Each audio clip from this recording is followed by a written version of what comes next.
สบายดีสวัสดีพีพีเอฟซีทุกคนเด้อสวัสดีแก่นตอนแรงพีพีเอฟซีตอนที่ถ่ายคลิปวิดีโอนี้อยู่ก็คือ5 โมงแรงนั่นเอง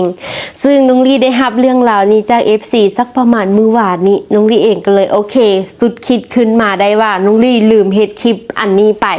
เพราะว่าสงกรานต์ปีกายนี้น้องลีก็เฮ็ดไปเนาะพีพีเอฟซีเนาะคลิปวิดีโอนี้เฮาก็ยังคงสิเว้าถึงเรื่องราวของสงกรานต์อยู่เนื่องจากว่าปีนึงมีครั้งเดียวเนาะเฮาก็สิเว้าถึงจนเต็มที่พุ่นละเนาะ PPFC เนาะเรื่องราวของคลิปวิดีโอนี้ก็คือทุกคนที่กำลังลิ้นน้ำหดน้ำกำลังเต้นอย่างเมามัน PPFC แต่เมื่อถึงเวลา6 โมงตรงเป๊ะเนาะทุกคนน่าจะแบบ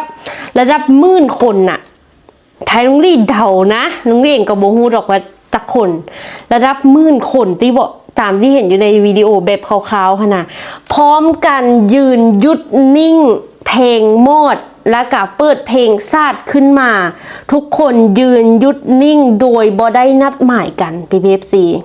เนาะแล้วก็พากันแบบห้องเพลงศาสตร์ยืนเคารพเพลงศาสตร์ PPFC แต่ว่าน้องนี่เองแปลกใจแหงว่าเป็นอย่างเวลาแบบไปซอกเบิ้งคลิปแบบนี้สไตล์เดี๋ยวนี้ฮะนะYouTube บอกค่อยมีเลยพิมพ์คำว่ายืนเคารพธงชาติช่วงสงกรานต์บอกขึ้นมาเลยหรือว่าเรื่องนี้มันเป็นเรื่องที่แบบปกติสำหรับคนไทยก็เลยบอกค่อยมีผู้ใดทายลงกันบอก PPFC และยูทูบเบอร์ลาวหลายๆคนที่อยู่เมืองไทยเนาะกับบอกค่อยทายลงเง่งบอกเข้าใจว่าเป็นอย่างคือบอกทายลงสินะถ้าน้องลี่เองได้ไปสินะน้องลี่เองสิเก็บทุกเม็ดทุกรายละเอียดที่น้องลี่เองคนอยู่ใน YouTube แล้วบ่มีเลย PPFC เนาะเพราะฉะนั้นปีนี้น้องลี่เองบ่ได้ไปสงกรานต์อยู่ทางฝั่งไทยน้องลี่เองก็สิบ่ลืมที่สินำเสนอเรื่องนี้ PPFC เพราะเป็นเรื่องที่น้องลี่เองมากแฮงแล้วก็ยังจะเห็นอยู่เรื่อยๆเวลาไปไทยเนาะเดี๋ยวเฮามาเบิ่งเรื่องราวนี้กันมาเบิ่งเฮามาเบิ่งกัน PPFC นี่คือภาพที่ก้อนเนาะก้อนที่สิมีเสียงเพลงชาติไทยขึ้นทุกคนก็คือแบบกำลังเต้นเมามันกันเลย PPFC คนนี่หลายพันคนได้นี่แค่แบบเห็นอยู่ในวิดีโอลุงนี่เองเชื่อว่าสิมียาวเข้าไปพุ่นแหละเนาะตามอุโมงค์นั้นทะลุไปพุ่นละลุงนี่เองเชื่อว่าเดี๋ยวนั้นเพราะว่าคนลิ้นสงกรานต์อยู่ไทยก็คือแบบหลายแหงนี่พอตัดมาเพลงชาติเท่านั้นแหละทุกคนยืนเงียบสงบบางคนถึงขั้นกับทำแบบนี้เลย PPFC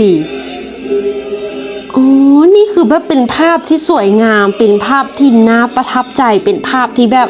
บ่ค่อยได้เห็นในอินเทอร์เน็ตเลยแต่ว่าในชีวิตจริงนะเพิ่นปฏิบัติกันเดี๋ยวท้ายคลิปน้องลี่เองสิมาเล่าสิ่งที่เคยเจอว่าซันซะเนาะใน PPFC เนาะ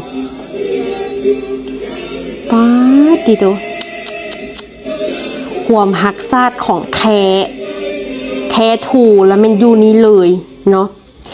คลิปต้นฉบับเท่ๆคนกดใจหน้าสักประมาณ1 ล้านคน PPFC คลิปวิดีโอนี้ที่เรากำลังเบิ่งอยู่ในตอนนี้เนาะวันนี้เป็นวันที่เราจัดกิจกรรมคลิปที่2ทุกคนยืนนิ่งความจริงก้อนหน้านี้ของคลิปนี้ทุกคนกำลังเต้นคือคลิปแรกเลย PPFC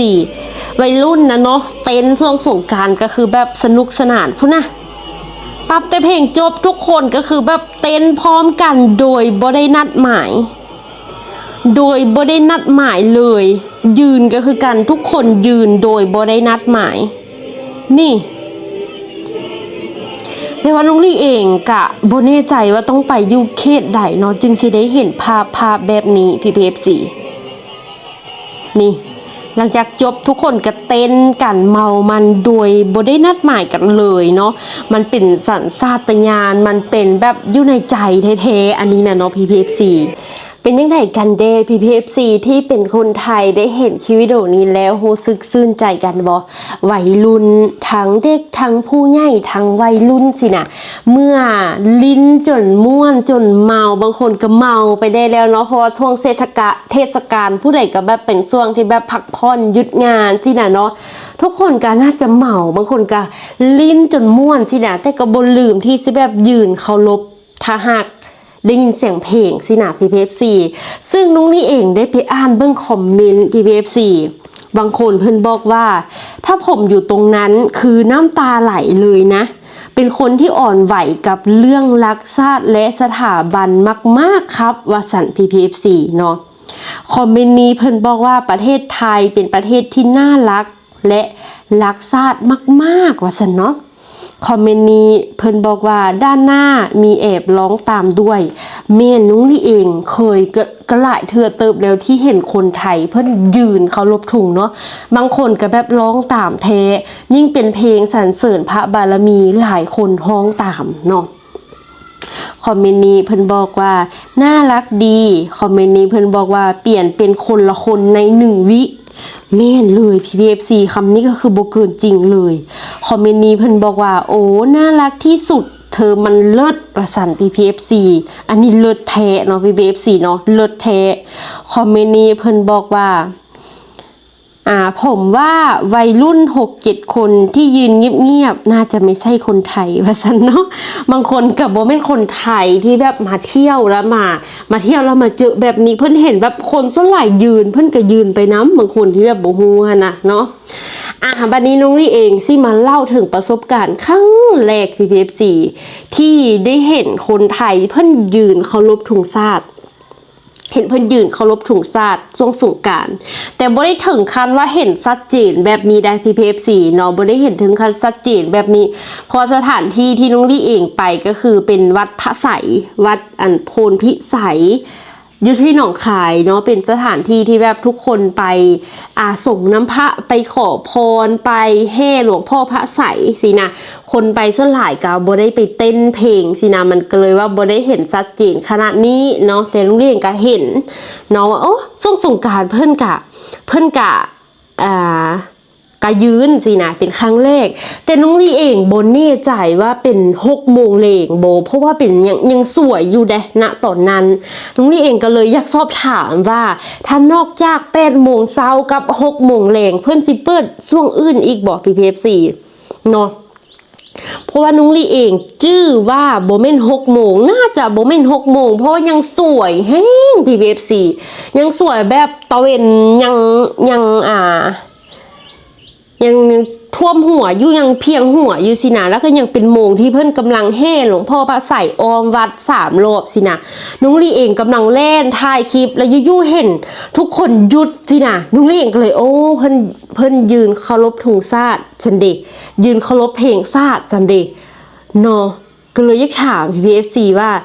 เพิ่นหยุดนอกจาก8 โมงกับ6 โมงนี้แล้วเพิ่นหยุดโมงอื่นอีกบ่เนาะอันนี้ลุงนี่เองเห็นมากับตาเทศแทแล้ว PPFC เนาะลุงนี่เองเชื่อว่าผู้ใดที่เคยไปวัดหลวงพ่อพระไสยน่าจะเคยเจอหรือว่าเป็นแต่ปีที่ลุงลี่ไปวะอันนี้มันกะสงสัยหลายแบบอยู่ PPFC เนาะหรือว่าลุงลี่เองจื้อโมงผิดบ่ได้เบิ่งโมงเด้สินะเนาะ PPFC เนาะท้ายคลิปวิดีโอนี้นุ้งลี่เองก็ยังคงซื่นชมในวัฒนธรรมที่เพิ่นพากันยืนเคารพเพลงชาติอยู่น้องลี่ยังคงซื่นชมยังอยากเห็นยังอยากถ่ายคลิปเก็บไว้เป็นความทรงจำยังอยากถ่ายคลิปมาฝาก PPFC สินะและเคยมีคนบอกน้องลี่ว่าถ้าอยากเห็นแบบชัดเจนแบบชัดเจนคนแบบยืนหลายๆเนี่ยต้องเป็นแถวกรุงเทพคนหลายๆสินะสิเห็นเนาะและอีกคำถามหนึ่งก่อนจบคลิปในคลิปวิดีโอนี้ก็คือถ้าหากช่วงสงกรานต์ถ้าเฮาอยากเห็นภาพคือจังวิดีโอที่เฮาแบบถ่ายมาก่อนหน้านี้เบิ่งมาก่อนหน้านี้นี่หน่อย PFC แม่นเฮาต้องอยู่ในเขตใดแถวใดของประเทศไทยจึงสิได้เห็นนอกจากวัด PFC นอกจากวัดเพราะน้องเลี้ยงเคยเห็นอยู่ในวัดโพนพิสัยอยู่ที่หลวงพ่อพระไสยนะน้องลี่เองเคยเห็นแล้วแต่ยังบ่เห็นแบบชัดเจนวัยรุ่นเต้นอยู่แล้วมีแบบนี้มาสินะ PPFC ช่วยแนะนำน้องลี่เลยเด้อปีหน้านี้น่าจะให้ได้ไปแท้ๆ PPFC ต้องให้ได้ไปละเนาะเพราะว่าปีนี้น้องลี่เองเสียสละให้แม่ไปเที่ยวละสินะปีหน้าสิขอไปเนาะจังใดกะอย่าลืมคอมเมนต์บอกน้องลี่เด้อเดี๋ยวคลิปวิดีโอนี้สิขอตัวลาไปก่อนเดี๋ยวเจอกันคลิปหน้าสบายดีสวัสดีเด้อ